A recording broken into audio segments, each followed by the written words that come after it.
Om Swastiastu. Untuk mengawali kegiatan, kita tak dipindah awali kegiatan ini dengan berdoa. Berdoa mulai. Kami pemberdayaan. Semangat kaki.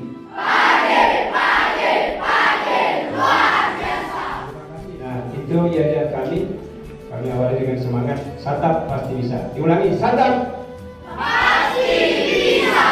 Ya. Walaupun sedikit, jadi saya sudah hampir 5 tahun bertugas di sini.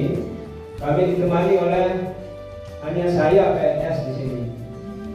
Pak Ibu yang dekat di Pemandang juga banyak yang mengabdi ke sini, tetapi ada yang bertahan, ada yang tidak. Saya menyatakan bahwa anak kami tidak ada bodoh. Tidak ada bodoh, semua berprestasi dan kalau disuruh bekerja anak-anak luar biasa, kreatifnya bekerja.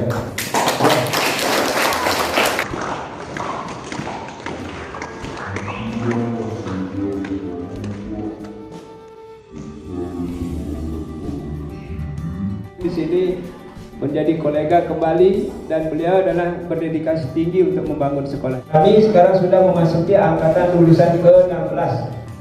Nah, jadi sebentar lagi kami akan diberikan.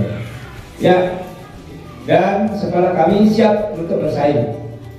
Dan tepuk tangan ya.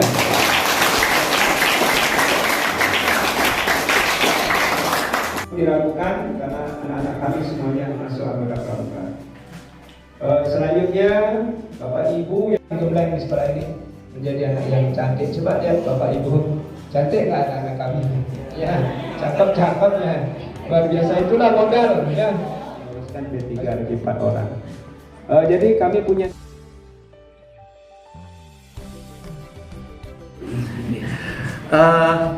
Sebelum saya menyampaikan beberapa hal, saya memaklumkan bahwa beliaunya kepala dinas yang hadir pada hari ini di tengah kita ini dalam acara sosialisasi ini, namun karena beliau ada tugas yang tidak bisa diwakilkan sehingga beliau minta semoga apa yang kita laksanakan hari ini mendapatkan mendapatkan makna yang positif, kemudian bekal sebagai bekal bagi adik-adik dalam menjalankan kehidupan selanjutnya untuk mewujudkan sekolah ini menjadi lebih baik. Jadi Bapak Kepala Sekolah ini menggambarkan suatu sosok perintis di mana sekolah-sekolah yang tadinya dalam kondisi yang tidak baik bisa dirubah menjadi lebih baik dimanapun dia ditugaskan. Nama saya adalah Dr. Hewan Imade Ari Susanto. Ini Dr. Hewan. Mungkin adik-adik di sini mungkin saya menjelaskan lembaga konsultasi kesejahteraan keluarga. Nah, di mana lembaga ini adalah organisasi yang memberikan jasa konseling atau konsultasi.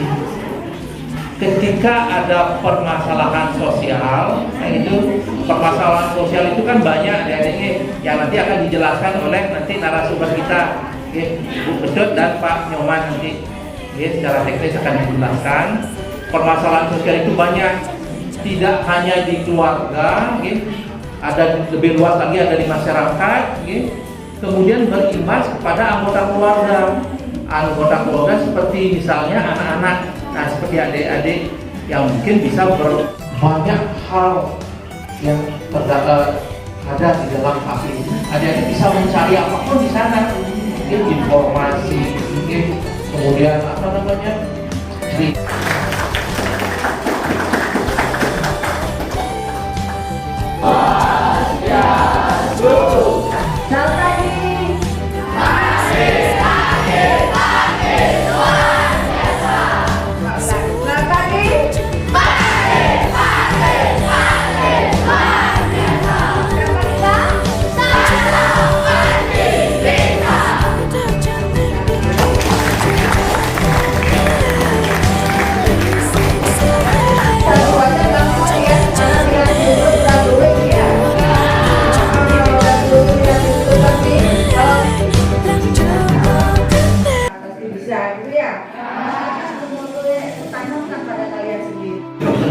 tempatnya juga di gunung, berprestasi ya.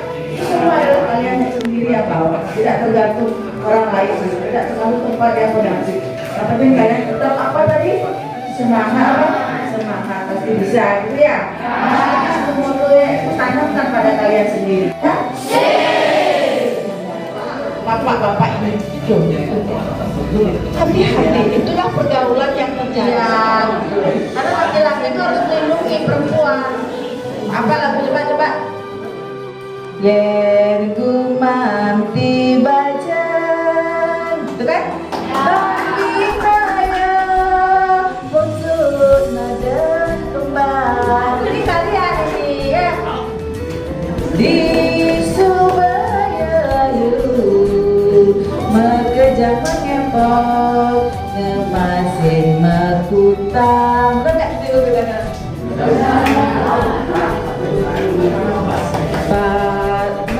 Becik melaksana dagu mati dari gambar bintang matek di lurungnya mengejar mengempok ngemasin makutang.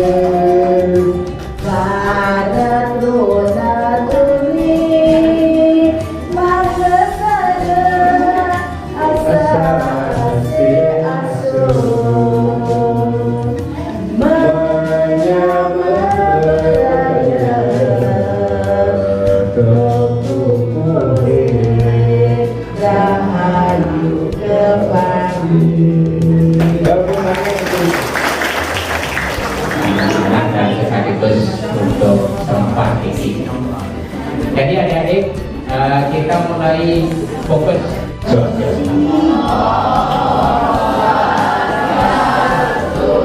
Oke, lupakan PR-nya dulu. Lanjut, adik-adik ada 10 hak anak yang harus adik-adik pahami, yang itu harus disampaikan oleh Guru tadi. Salah satunya adalah hak belajar dan hak untuk bermain. Jadi di rumah tidak mesti harus belajar, tetapi harus bermain juga. Jadi adik-adik, hari ini kami dari Dinas Sosial DP3A dan DPKB berkunjung menyampaikan sesuatu, yaitu diskusi menuju menemukan solusi. Ya. Sekarang pegang punggung teman.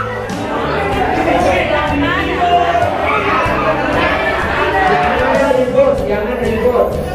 Pekerjaan ini tidak perlu diribut. Jangan terlalu mepet. Jangan biasakan itu yang laki mepet, yang perempuan mepet juga. Adik, nah di posisi ini kita nih. Jangan ribut. Terus menunjukkan noise. Kalau saya ngerti bahasa Bali, bahasa Indonesia. Namun saya ngerti bahasa Inggris, bahasa Jermanin. Dengarkan berita. Minta maaf kepada temanmu di depan yang di belakang. Saya akan menggigit punggungmu.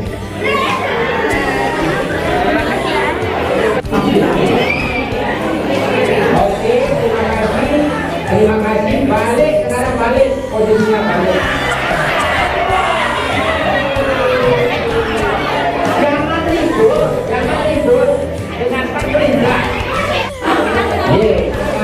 Ke posisi hadap depan, depan. Sekarang masing-masing angkat tanganmu keduanya. Sekarang tadi sampai buat begini. Ini tangan.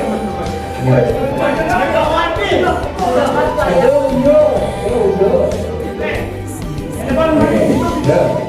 Stop. Ya, oke. Stop, terus. Saya sekarang akan memandu adik-adik dengan bernyanyi bersama.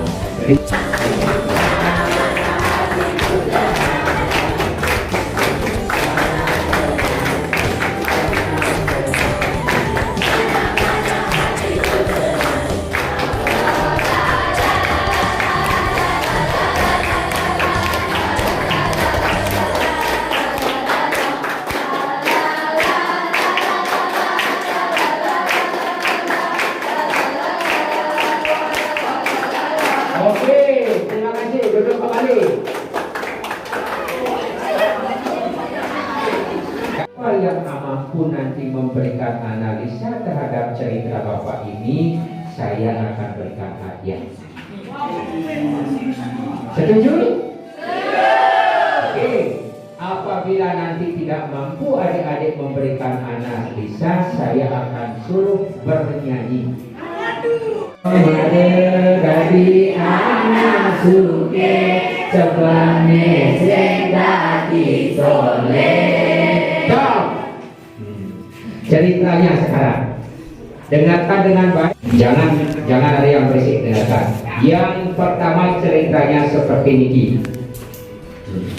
Di suatu tempat hiduplah komunitas kera di tengah hutan. Di tengah hutan itu sangat damai kondisi kehidupannya.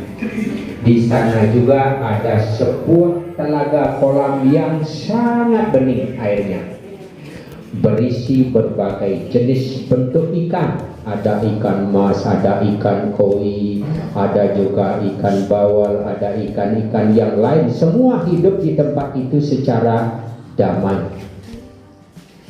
Suatu hari terik matahari sekitar jam 9. Jam 9 niki kan ampun terik matahari niki. Tembuslah sinar matahari itu menembus hutan tersebut termasuk di kolam tersebut. Kera ini sangat gembira juga, saling berloncatan di tengah hutan. Ikan-ikan ini juga riang gembira karena sinar matahari menyentuh tubuhnya. Dia berloncat berlomba dengan temannya di dalam kolam, dan kera-kera itu juga bersahabat dengan komunitas teman-teman keranya. Nah, di situ kelihatannya karena sudah makin terik mataharinya, ikan ini terus meloncat-loncat di kolam itu. Semuanya riang gembira. Nah, dilihat oleh si kera, ikan yang terus berloncatan seperti itu, dipikir oleh si kera bahwa ikan ini adalah memberontak, ingin keluar dari air. Ingin keluar dia dari air karena terus dia berloncatan ingin tidak ke darat, tetapi dia tidak mampu untuk ke darat. Lalu apa yang dilakukan oleh si kera? Tanpa pikir lagi, kera itu mengomandaukan teman-temannya, dikomandoi jadi teman-temannya, coba bantu ikan-ikan yang ada dalam air itu, pindahkan sekarang ke darat, karena dia demo dari tadi, dia ingin pindah ke darat. Apa yang terjadi?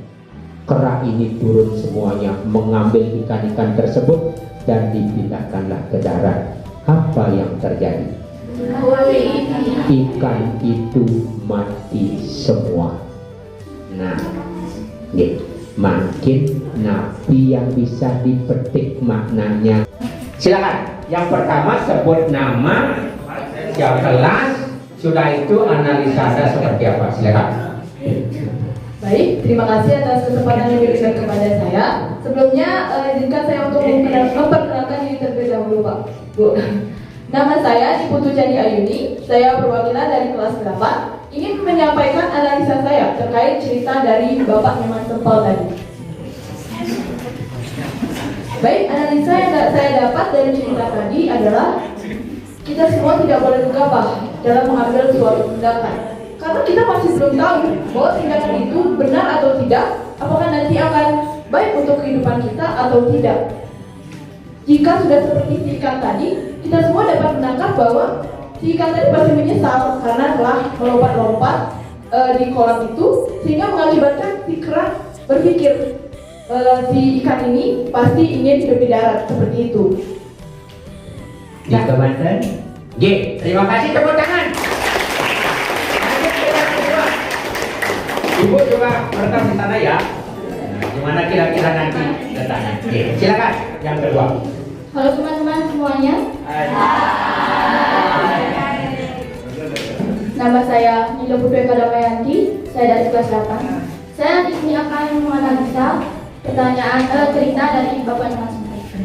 Analisa yang dapat saya sampaikan adalah janganlah meniru si ikan, janganlah menjadi orang yang terlalu bahagia akan kesenangan dan berlarut di dalam kesenangan itu, karena kita tidak tahu apa yang akan terjadi selanjutnya.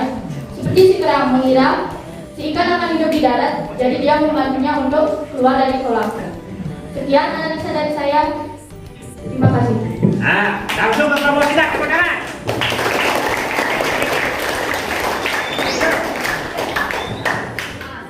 Terima kasih atas waktu yang diberikan kepada saya. Di sini saya akan menganalisis sedikit tentang cerita yang diceritakan oleh Bapak Hadi. Menurut saya, kita janganlah terlalu baik ya, karena kebaikan kita belum tentu benar. Contohnya, kera yang pengennya membantu si ikan untuk keluar ke darat, tapi belum tentu ikan itu menganggap dia benar karena akan membuat dia mati. Sekian analisis dari saya. Terima kasih. Direkam ketiganya tadi ada nak selisih pendapat, ada kebaikan, ada keburukan yang disampaikan tadi ya. Nanti ibu yang akan menegaskan cerita yang sudah dianalisis tadi. Silakan sekarang di sini.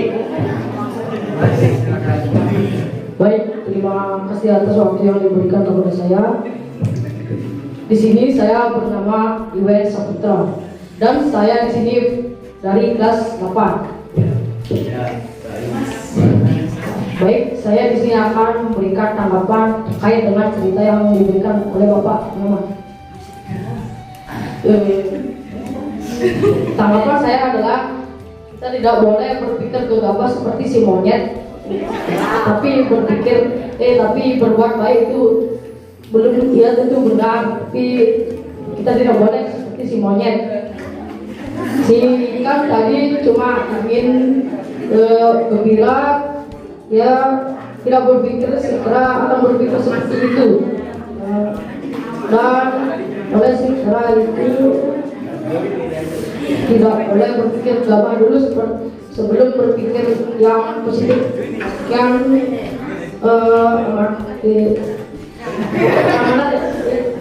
pesan dari saya ambil. Terima kasih.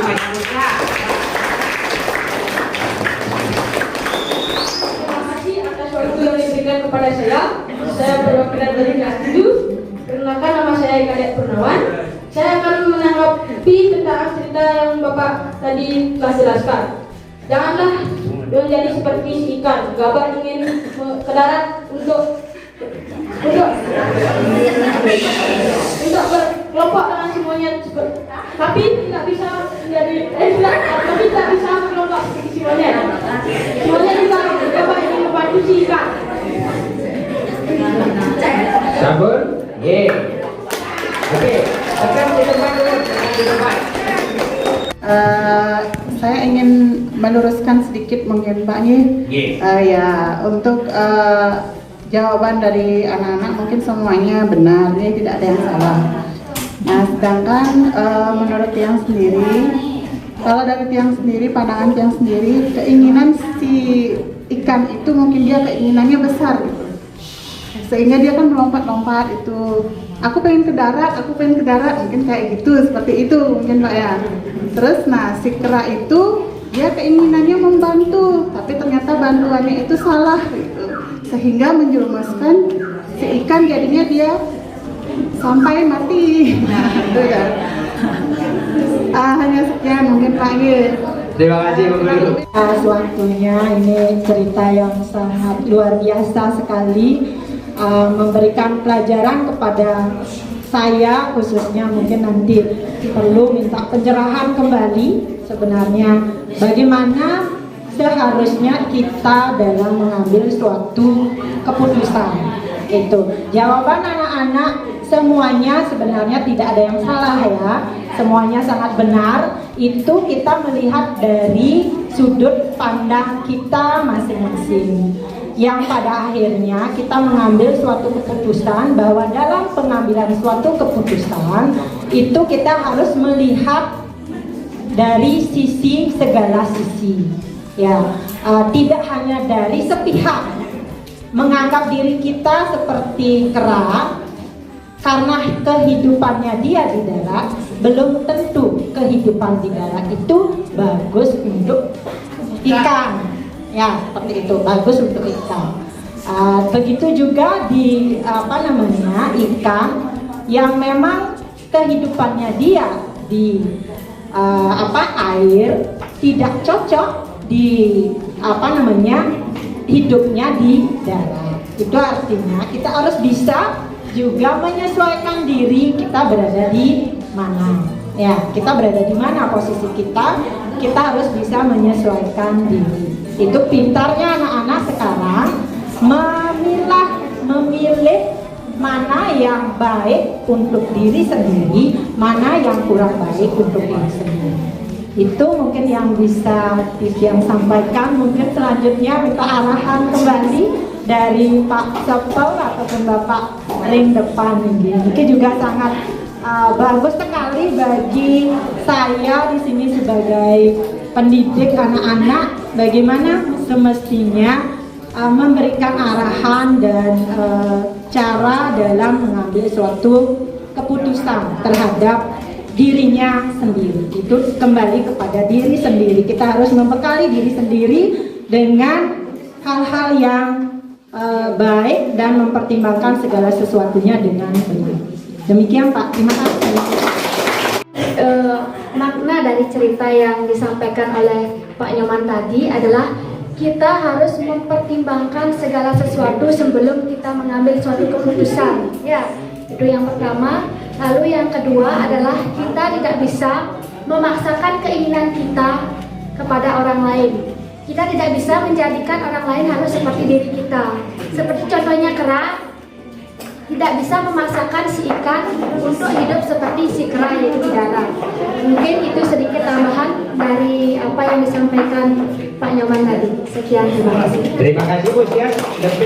Jangan coba-coba segala sesuatu yang belum dikomunikasikan dengan baik kita sudah langsung ambil tindakannya, kita putuskan begini dan lain sebagainya, ujung-ujungnya berdampak kepada kesalahan itu sendiri. Jangan nanti bersikap sembrono terhadap sesuatu seperti si kera, bahwa habitat ikan itu kan ada di air, masa mesti harus dipindahkan karena sinar matahari, kan dia tetap ada suatu penyiaran untuk bermain. Jadi oleh karena itu pahami dulu konsep hidup orang lain, jangan coba-coba bahwa itu salah, menjustifikasi dan lain sebagainya. Ini yang harus kita lakukan. Tapi Bapak Ibu sudah menemukan jawabannya itu semua. Kembali kepada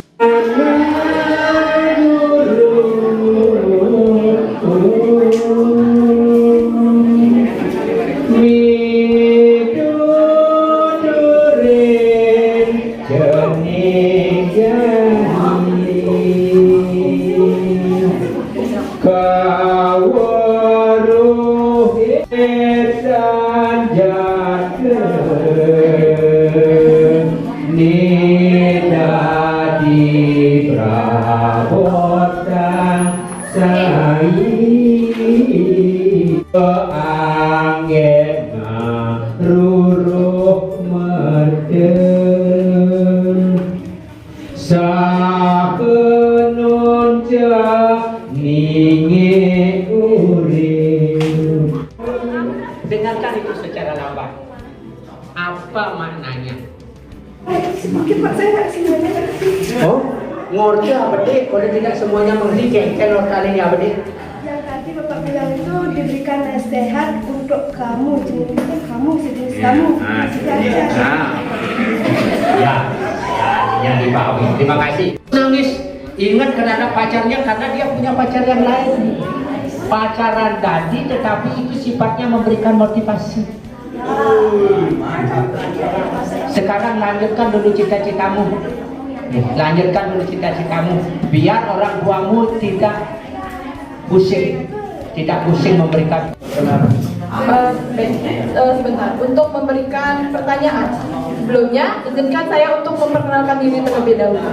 Nama saya Niputu Candi Ayuni. Di sini saya akan bertanya dengan Bapak dan Ibu. Pertanyaan saya yang terus menempel di benak saya dari tadi adalah apa sih langkah-langkah yang harus dilakukan untuk penanganan dan penanggulangan pergaulan bebas bagi remaja yang sekarang ini sudah seperti meniru kebudayaan negara barat. Baik, terima kasih, itu saja yang dapat saya pertanyakan. Ya, bagus pertanyaan. Sebelum saya bertanya kepada Bapak dan Ibu, mohon izin untuk memperkenalkan diri. Nama saya Nila Putri Eka Damayanti. Di sini saya akan bertanya kepada Bapak dan Ibu tentang bagaimana generasi muda dapat memperkuat tindakan kolektif dan membangun gerakan sosial untuk mengatasi isu-isu yang relevan dalam demokrasi. Sekian pertanyaan dari saya. Sini saya akan menambahkan pertanyaan untuk Bapak dan Ibu. Apa yang harus dilakukan pemerintah dan lembaga pendidikan untuk mendorong partisipasi aktif generasi muda dalam proses demokrasi?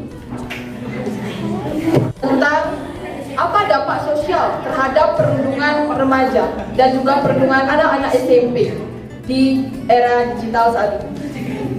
Inilah yang kami harapkan, ya.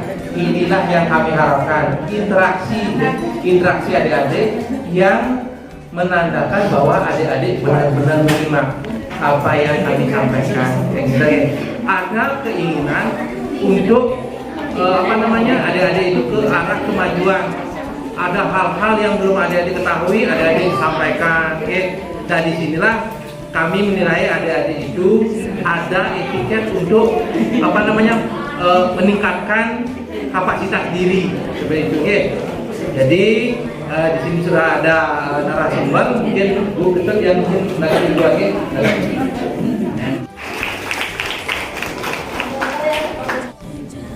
Ada apa langkah-langkah dari pemerintah gitu meniru budaya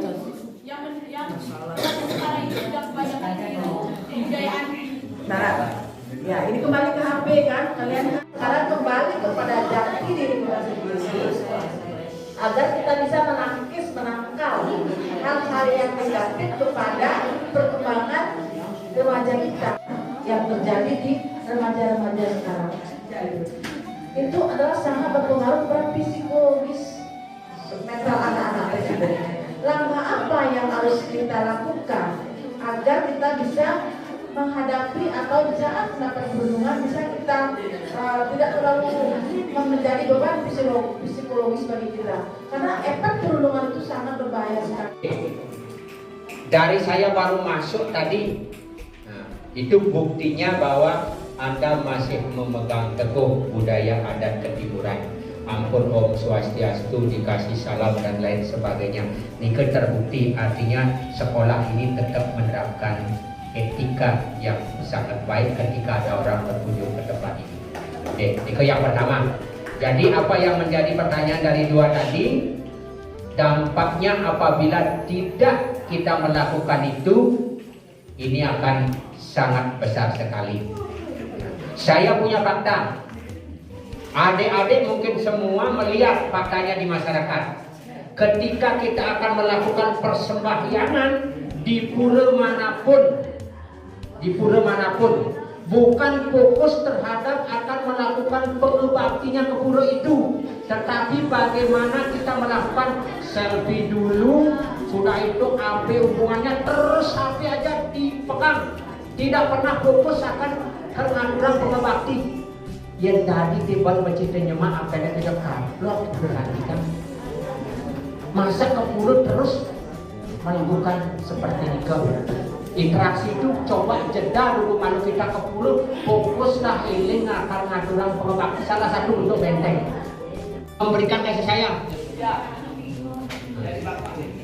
Wine upe pire Yang pertama tuh memberikan, memelihara dan menghidupkan Anda. Tuh ingatan tuh, penggantung bunga katik tuh. 3 tugas tanggung jawab dari orang tua. Yang pertama wineh upe pire, memelihara, memberikan makan dan lain, kasih sayang dan lain sebagainya. Pengkanti bidang dan gede cara jadi. Yang kedua ada yang tahu? Wineh boge pari boge, memberikan makan dan minum. Di Jumat tuh bisa bapak kamu pidato tuh boge pari boge. Jadi bosen ada dulu. Nah, tinggal blender. Wineh uga pire, wineh boge pari boge. Yang ketiga ada yang tahu? Wineh kaweruhan, mendidik. Didikan di sekolah kengken carane uling megang pangdadi bisa wujud. Kawan, saya dari perwakilan dari kelas 7. Pertanyaan saya, apa yang harus dilakukan pemerintah dan lembaga pendidikan untuk mendorong partisipasi efektif generasi muda dalam proses demokrasi?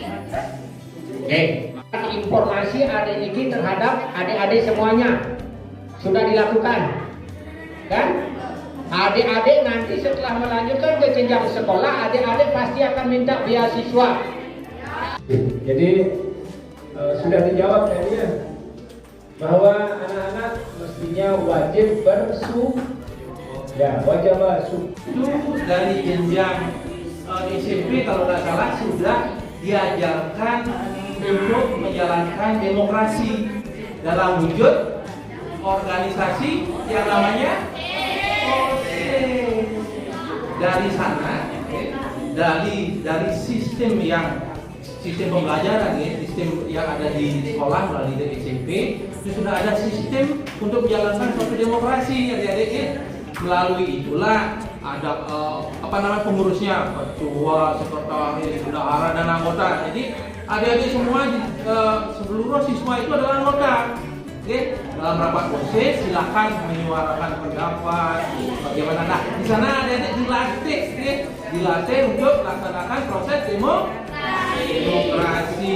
Jadi ada acara dari kami, dari tim LK3 sudah selesai.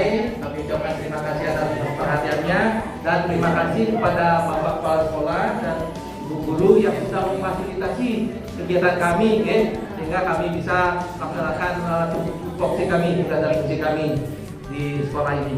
Jadi kami sekali lagi ucapkan terima kasih pada bapak ibu semua sama anak-anak didik semua. Mudah-mudahan apa yang kami sampaikan dalam acara sosialisasi ini sangat bermanfaat bagi kita semua. Kami ucapkan terima kasih. Kami kembalikan ke Yang diberikan kepada saya, pertama saya perkenalkan diri terlebih dahulu. Nama saya Iwan Saputra, saya dari kelas 8. Pertanyaan saya adalah bagaimana generasi muda dapat memperkuat tindakan kolektif dan membangun gerakan sosial untuk mengatasi isu-isu yang relevan dengan demokratis. Jadi pemikiran kritis inilah yang kami harapkan dari generasi muda. Artinya bagaimana caranya agar generasi muda bisa berpartisipasi. STT dibentuk oleh Berdoa mulai.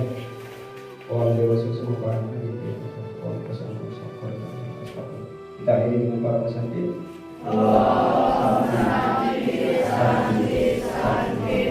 Terima kasih.